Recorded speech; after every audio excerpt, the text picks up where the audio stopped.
പവിത്രത്തിലെ പുത്തൻ വിശേഷത്തിലേക്ക് ഏവർക്കും സ്വാഗതം. ഈ റിവ്യൂ ഇഷ്ടപ്പെടുവാണെങ്കിൽ സബ്സ്ക്രൈബ് ചെയ്യണേ, സപ്പോർട്ട് ചെയ്യണേ. മാഷിങ്ങനെ ആലോചിച്ചുകൊണ്ട് നിൽക്കുമ്പോൾ കമലമ്മ അങ്ങോട്ട് വന്നിട്ട് ചോദിക്കുകയാണ്, മാഷ് എന്താ ഈ ആലോചിച്ചുകൊണ്ട് നിൽക്കുന്നത്? വേദ പറഞ്ഞ കാര്യത്തെക്കുറിച്ചാണോ ആലോചിക്കുന്നത്? ഞാൻ ആ കുട്ടി പറഞ്ഞതിനെക്കുറിച്ച് തന്നെ ആലോചിക്കുന്നത്. എത്ര ചുരുങ്ങിയ സമയം കൊണ്ട് എത്ര പെട്ടെന്നാണ് അവൾ വിക്രത്തെ മനസ്സിലാക്കിയത്. അത് ശരിയായ രീതിയിലാണോ എന്നാണ് എൻ്റെ സംശയം. മാഷ് പറയാണ്, സൈക്കോളജിയിൽ ഒരു വാക്കുണ്ട്, ഒരാളെ നന്നാക്കിയെടുക്കാം എന്ന് സ്വയം സംതൃപ്തിപ്പെടുന്ന ഒരവസ്ഥ.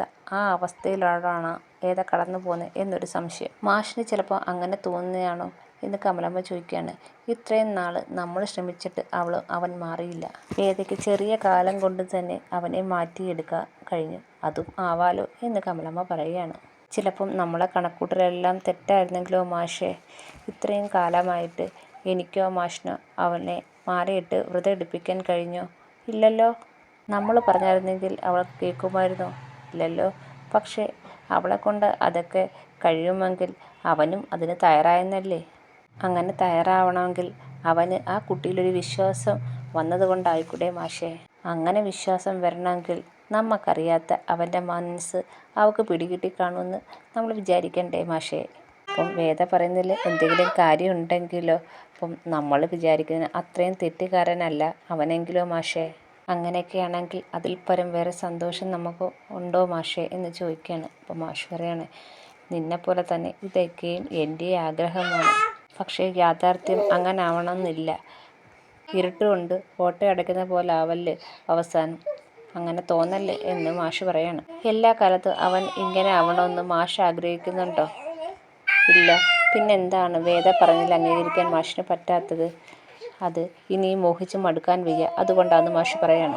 അവൻ മല ചവിട്ടി തിരിച്ച് വരുമ്പോഴത്തേക്ക് അവന് നല്ല മാറ്റം ഉണ്ടാവും മാഷേ എന്ന് പറയാണ്. അപ്പോൾ മാഷ് പറയാണ്, അങ്ങനെ ഉണ്ടാവട്ടെ. അങ്ങനെ ഉണ്ടാവുകയാണെങ്കിൽ അടുത്ത വർഷം അവൻ്റെ കൂടെ നമ്മൾ രണ്ടുപേരും, ഞാനും നീയും മല ചവിട്ടും, ഉറപ്പാ എന്ന് പറയാണ്. അപ്പോൾ കമലാമ്മയ്ക്ക് ഭയങ്കര സന്തോഷമാകുന്നുണ്ട്. കമലാമ്മ പറയുക, സ്വാമി എല്ലാം നടത്തി തരും മാഷേ എന്ന് പറയാണ്. അവർ രണ്ടുപേരും ഒരു പ്രതീക്ഷയിൽ ഇങ്ങനെ ഇരിക്കുകയാണ്. പിന്നെ കാണിക്കുന്ന വിഷയത്തെയാണ്.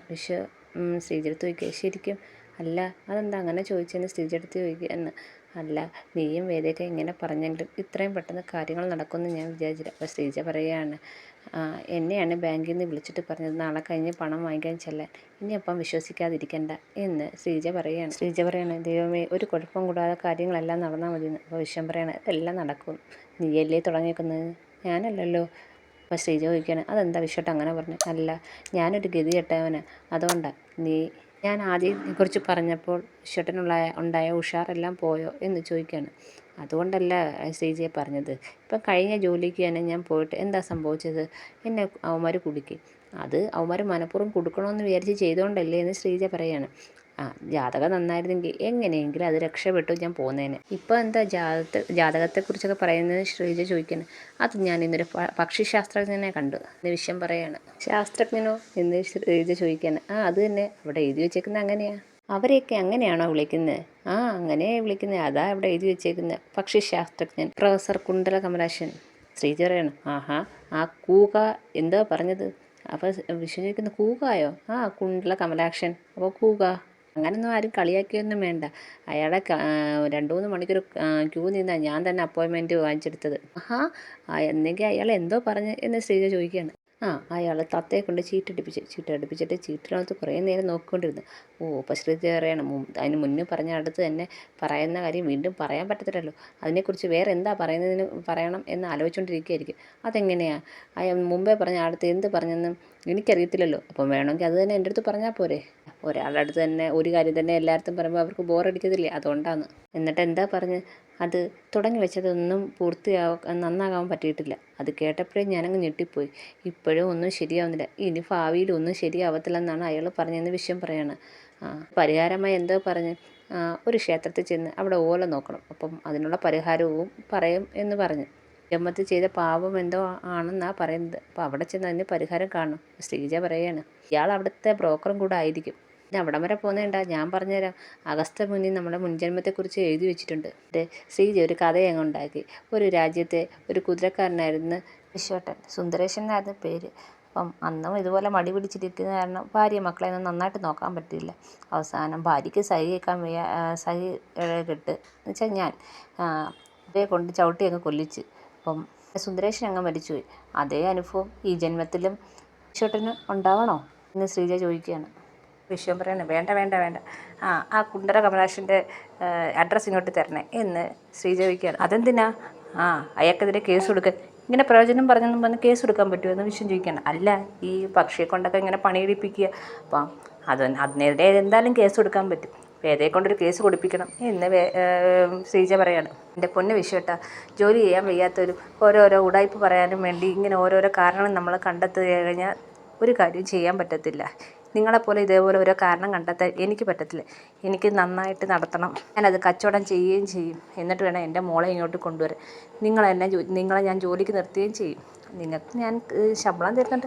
ചേട്ടൻ പറയാണ്, പിന്നെ ഞാൻ നിൻ്റെ ജോലിക്കാരനായിട്ട് നിന്നോളാം. നിൻ്റെ കയ്യിൽ നിന്ന് ശമ്പളം വാങ്ങിക്കാമെന്ന് വെച്ചാൽ ഒരു അഭിമാനമല്ലേ എന്ന് വിശ്വവും പറയുന്നുണ്ട്. പിന്നെ ഇനി ഇതേപോലെ പരിപാടി പറഞ്ഞുകൊണ്ട് വന്നു കഴിഞ്ഞാൽ മുൻജന്മത്തിലെ രത്നാബായിയെ പോലാവും സുന്ദരേശൻ്റെ ഭാര്യ. നീ എന്താ എന്നെ കൊല്ലുമെന്നാണോ പറഞ്ഞതെന്ന് വിശ്വം ചോദിക്കുന്നത്. അല്ല, വേണമെന്ന് വെച്ചാൽ 2 അടി വെച്ച് തരും. അപ്പോൾ വിശ്വം ചോദിക്കുകയാണ്, എന്താ ശ്രീജെ നീയൊരു കമ്മ്യൂണിസ്റ്റുകാരിയെ പോലെ സംസാരിക്കുന്നത്? എന്നെ കമ്മ്യൂണിസ്റ്റുകാരിയാക്കിയത് നിങ്ങളാ. അപ്പോൾ എന്നെ കമ്മ്യൂണിസ്റ്റുകാരിയാക്കിയ ആരാ എന്ന് വിശ്വനടുത്ത് ചോദിക്കുമ്പോൾ ഞാൻ. പിന്നെ കാണിക്കുന്ന വിക്രമാണെങ്കിൽ എന്നെ മുറിയിലിരിക്കുമ്പോൾ വേദ അങ്ങോട്ട് വരികയാണ്. വേദയുടെ കയ്യിൽ വിക്രത്തെ കുറേ ഷർട്ടുകളുണ്ട്. ഇത് ഷർട്ട് അയൺ ചെയ്ത് വെച്ചത്. നീ എന്തിനാ ഇതൊക്കെ ചെയ്യാൻ പോകുന്നത്? ഞാൻ നിന്നോട് പറഞ്ഞിട്ടില്ലേ ഇങ്ങനെയുള്ള കാര്യമൊന്നും നീ ചെയ്യുന്നത് എനിക്കിഷ്ടമല്ലെന്ന്. പിന്നെ ഞാൻ ചെയ്യാൻ പോവില്ലയോ? ഇത് എൻ്റെ കുറച്ച് ഡ്രസ്സ് അയൺ ചെയ്യാൻ കൊടുത്തപ്പം നിങ്ങളുടെ ഡ്രസ്സ് ഇവിടെ കിടന്നു. അപ്പോൾ അതും കൂടെ എടുത്ത് ഞാൻ അയൺ ചെയ്യാൻ കൊടുത്തതേ ഉള്ളൂ. ഇതിന് ഒരു ഷർട്ടിന് 20 രൂപ വെച്ച്. അപ്പം 4 ആകുമ്പോൾ 80 രൂപ തന്നാൽ ഞാനത് വാങ്ങിക്കുകയും ചെയ്യും എന്ന് പറയാണ്. അപ്പം വിക്രം പറയണം, പോക്കറ്റ് ഇരിപ്പുണ്ട്. അപ്പം പോക്കറ്റിൽ നിന്ന് വേദ പോയി ഇപ്പം 100 രൂപ എടുക്കുന്നുണ്ട്. എന്നിട്ട് പറയണേ, 20 രൂപ നാളെ തരാം. ആയിക്കോട്ടെ എന്നും പറഞ്ഞ് ഗുഡ് നൈറ്റും പറഞ്ഞ് വേദ അങ്ങ് പോയിരിക്കുമ്പോൾ വിക്രം പറയുന്നത്, ഒന്ന് നിന്നേ, വിനായകേട്ടന് ആ പഴയ കാര്യങ്ങളൊക്കെ എനിക്കറിയാം എന്ന് അയാൾക്കറിയാവോ എന്ന് ചോദിക്കുകയാണ്. ഇല്ല, ഇതുവരെ ഞാൻ പറഞ്ഞിട്ടില്ല. എന്താ ഇനി പറയണോ? അല്ല, നീ ആ കാര്യം വെച്ച് വിനായകേട്ടനെ ഭീഷണിപ്പെടുത്താറുണ്ടോ? അല്ല, കുറച്ച് മുമ്പെയാണ് ശ്രീചേട്ടത്തി വന്ന് എൻ്റെ അടുത്ത് കാര്യങ്ങളൊക്കെ പറഞ്ഞത്. നീ വിനായകേട്ടൻ എന്തോ മോശമായി പറഞ്ഞതുകൊണ്ട് വിനായകേട്ടൻ ഉടനെ പോയി നന്ദിനി ഏട്ടത്തി തല്ലിയെന്ന് ഇവിടെ വന്ന് നന്ദിനി ഏട്ടത്തി വൃത്തിയാക്കിയ കാര്യമൊക്കെ പറഞ്ഞത്. എന്തായാലും അങ്ങനെയുള്ള കാര്യങ്ങളൊന്നും പറയത്തില്ലെന്ന് എനിക്കറിയാം. പിന്നെ ഭീഷണി അതായിരിക്കും നടന്നത്. നീ അച്ഛനും അമ്മയടുത്തും പറയുമെന്നും പറഞ്ഞ് വിനായകേട്ടനെ ഭീഷണിപ്പെടുത്തി കാണും.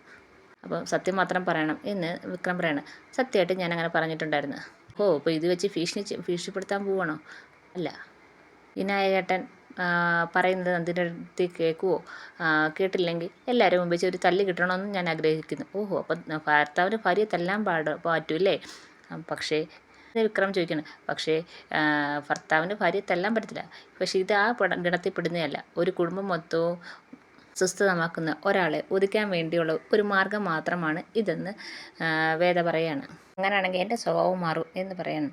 അപ്പോൾ വേദ പറയണം, അത് നടക്കത്തില്ലല്ലോ സ്വാമി. അപ്പം സ്വാമി ഭക്തി മാർഗമാണ്. അപ്പം ഞാനും അതേപോലെ തന്നെ. പക്ഷേ ഇത് കഴിയുമ്പോഴത്തേക്ക് സ്വാമിയുടെ സ്വഭാവം മാറുമ്പം ഞാനും മോതിരം ഘടകം അങ്ങനെ എൻ്റെ സ്വഭാവം മാറ്റും. അപ്പം വിക്രം പറയണേ, വേദ ഞാൻ പറഞ്ഞതല്ലേ, ഇനി ഇതിനെക്കുറിച്ച് ഒന്നും സംസാരം വേണ്ട. കഴിഞ്ഞത് കഴിഞ്ഞ് ഇപ്പം ഈ വീട്ടിലൊരു സമാധാനമുണ്ട്. ഇനി അത് കാരണം അതൊരു സമാധാനം ഇല്ലാതാക്കണ്ട എന്ന് പറഞ്ഞില്ലേ? വേദ പറയാം, ശരി, ഞാൻ നിങ്ങൾക്ക് വാക്ക് തരാം, ആരോടും പറയത്തില്ലെന്ന്. പക്ഷെ നിങ്ങൾ എനിക്കൊരു വാക്ക് തരണം. മലയ്ക്ക് പോയി വന്നതിന് ശേഷം ശ്രീഹരി ശ്രീനിവാസമുള്ള എല്ലാ ബന്ധവും ഉപേക്ഷിക്കുകയാണ്. അങ്ങനെ ഒരു വാക്ക് നിങ്ങൾ എനിക്ക് തരാൻ പറ്റുമെന്ന് ചോദിക്കുകയാണ്. അപ്പം വിക്രം ഒന്നും മിണ്ടത്തില്ല. അങ്ങനെ ഒരു വാക്ക് നിങ്ങൾ എനിക്ക് തരാത്തോളം കാലം എന്നോടത്തും ഈ വാക്ക് ചോദിക്കണ്ട എന്ന് പറയാണ്. പിന്നെ ഞാനൊരു വാക്ക് തരാം. നിങ്ങൾ മാലയിട്ട് അയ്യപ്പനെ കാണാൻ പോകുന്നത് വരെ ഞാൻ ഈ കാര്യം ആരോടും പറയത്തില്ല. അപ്പോൾ അത് കഴിഞ്ഞ് നീ പറയുമോ എന്ന് വിക്രം ചോദിക്കുകയാണ്. വാക്കല്ലേ മാഷേ, എപ്പോൾ വേണമെങ്കിലും മാറാം. പിന്നെ ഒരു സൈഡിൽ നിന്ന് മാത്രം വാക്ക് പറഞ്ഞിട്ട് കാര്യമില്ലല്ലോ. രണ്ടുപേരും പാലിക്കുകയാണെങ്കിലല്ലേ അതിന് വിലയുള്ളൂ. അതുകൊണ്ട് കഴിഞ്ഞിട്ടുള്ള കാര്യം പിന്നെ പറയാം. അപ്പം ഓക്കെ, ഗുഡ് നൈറ്റ് എന്നും പറഞ്ഞ് വേദ അങ്ങ് പോവുകയാണ്. വിക്രം ഇങ്ങനെ വിഷമിച്ചിങ്ങനെ വേദ ഇങ്ങനെ നോക്കിക്കൊണ്ടിരിക്കുകയാണ്. കാണിക്കുന്നത് നമ്മുടെ അച്ഛമ്മ അങ്ങോട്ട് വരികയാണ്. അച്ഛമ്മയെ കണ്ടപ്പോഴത്തെ വേദ ഓടിച്ചെല്ലുകയാണ്. അച്ഛമ്മയെന്ന് പറയാം. അച്ഛൻ പറയണം, നീ കൂടുതൽ സംസാരിക്കൊന്നും വേണ്ട. നിനക്ക് എന്നെ ഈ കാണുമ്പോൾ ഉള്ള സ്നേഹം മാത്രമേ ഉള്ളൂ.